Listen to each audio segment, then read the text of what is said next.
We'll start with this. 2024 should not look like last offseason did for quarterback extensions. We are simply talking about two entirely different groups in terms of talent and their ceiling from what we saw with the signings last year. Look, I am 100% on the side of all players should cash in on as much money as possible, especially in the NFL when you're talking much shorter career spans compared to the other major professional sports. But here's the reason I'm straddling the line here with this next wave of potential signings. For one, I think two things can be true simultaneously. First, I think all players, whether it's college, NFL, or otherwise, as I said, should always prioritize their compensation. Do what is going to get you the most amount of money. As a football player, you have a finite amount of time to cash in, and the full contract is not guaranteed like in the NBA or in Major League Baseball. And also, in the NFL, I believe it is the team's responsibility, and specifically the general manager as well as their staff, to be efficient with the salary cap. It is on the GM to ensure the team playing on the field is giving them the best chance to win. It's that simple. And the one position where you just cannot miss on value is quarterback. And let's not confuse value with talent or ability, to be clear. I'm talking directly to what the individual player is contributing relative to their cap hit. Let's start at the smaller numbers first.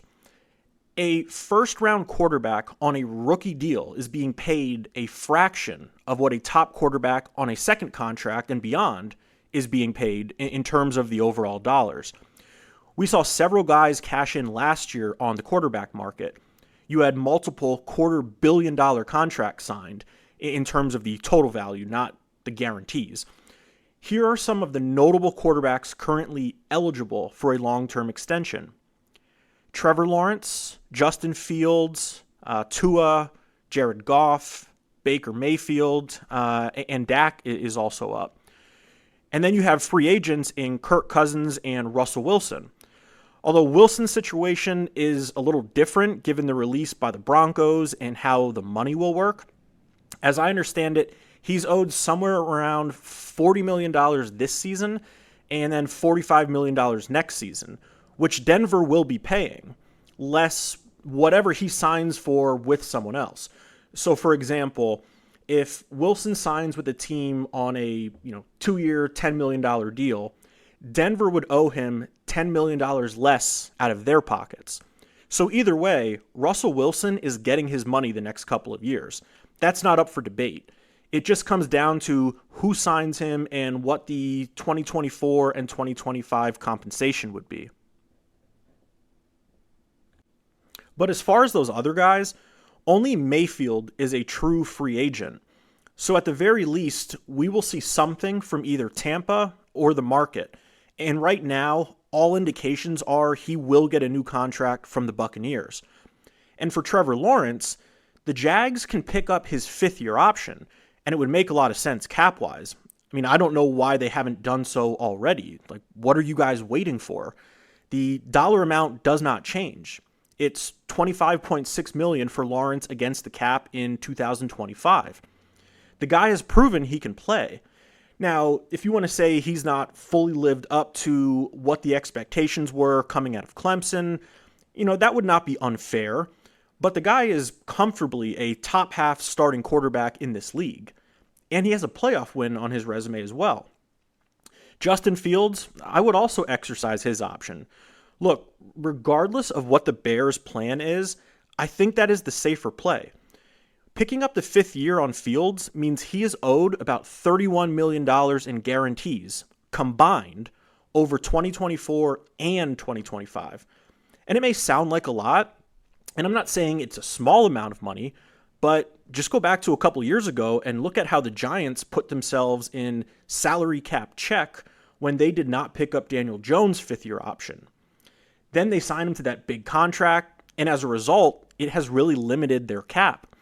Now, it does not excuse the Giants from offering $160 million with $81 guaranteed, But the reality is they never would have been in that position last year if they simply picked up the fifth year on Daniel Jones in the 2022 offseason.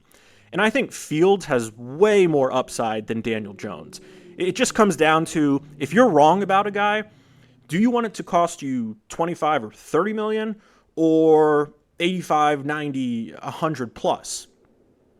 And when you consider what we've seen with the quarterback extensions over the past 4 or 5 years, the fifth-year option on a rookie deal has become more valuable to the teams in terms of the cap number because the quarterback contracts just continue to accelerate faster than the growth of the overall salary cap, which is nuts because the cap has been exploding over the past decade. And just look at this past year. I would have to go back to see exactly how the number varies, but with the quarterback average annual value now in that $45 to $50 million range and expected to go even higher this offseason with the new cap increase, a quarterback that you are, let's call it, anything less than sure about, such as Justin Fields, but, also not in the Zach Wilson category, if the guy falls somewhere in between that, why not take on the fifth year? When you think of the rookie wage scale and ultimately what the fourth year of the contract is, plus the subsequent fifth year guaranteed amount, and you total that up, right now, those 2 years combined amount to significantly less than what 1 year comes in at on these bigger quarterback contracts we've seen the past few seasons. And I've seen the talk about how Dak is expected to reset the market at 60 plus per year. And to me, that is all the more reason to roll with the fifth year option on a quarterback.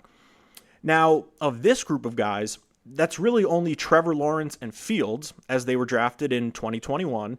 Remember, Tua was drafted in 2020, so his option was up after the 2022 season, which the Dolphins picked up. So as it stands, Tua is under contract this season, and his cap number is only about $23 million. I'll close with a few predictions. We'll see how we do and talk about it on a later episode, but let's start with the easy ones.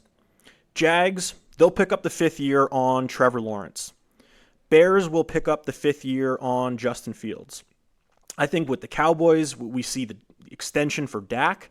I mean, we'll see what the actual number is, but all indications are it will set a new mark at the position. Now, Kirk Cousins is interesting. I've listened to a lot of pods the past few weeks that seem to have Cousins' market value higher than what I think it will come in at. Now, it only takes one team, so, I do think Cousins is going to get paid. I just have a hard time seeing a team bring him in at a huge number. Kirk Cousins is 36 years old. He's coming off a season-ending Achilles injury. And remember, it happened mid-season, so the timetable of his return will most likely impact the off-season schedule with whatever team signs him. So even if, whoever that team is convinced he'll be ready to roll in week 1, what's the offense going to look like if he isn't able to be a full participant in the offseason program? And on top of that, Cousins was never a great athlete. Whether you're talking next year or pre-injury in 2023 or back when he was in his 20s, he does not extend plays when the pocket collapses, and he has never given you anything with his scrambling ability. He really fits more of the, old school pocket passer prototype. I think Cousins comes in at somewhere between maybe 2 years, $65 to $70 million, fully guaranteed on the low end, to maybe a 3-year deal for $115, $120 million with 95 to 100 guaranteed on the high end. I think anything above that, and you're just putting your roster in a very risky situation. And then I believe we will see at minimum at least 2 of these 3 guys extended this offseason, and possibly all 3. Baker Mayfield, that's a lock, and then you have Jared Goff and Tua. Now, Baker and Goff have both won playoff games with multiple franchises. I think that gets forgotten sometimes.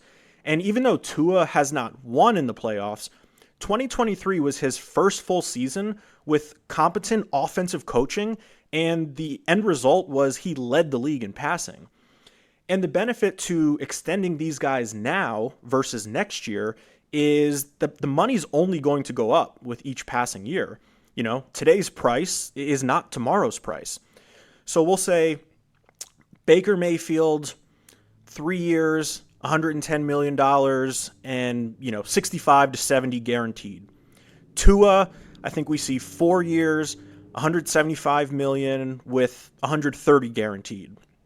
Jared Goff, 4 years, $185, $190 million with, call it $140 to $150 million guaranteed.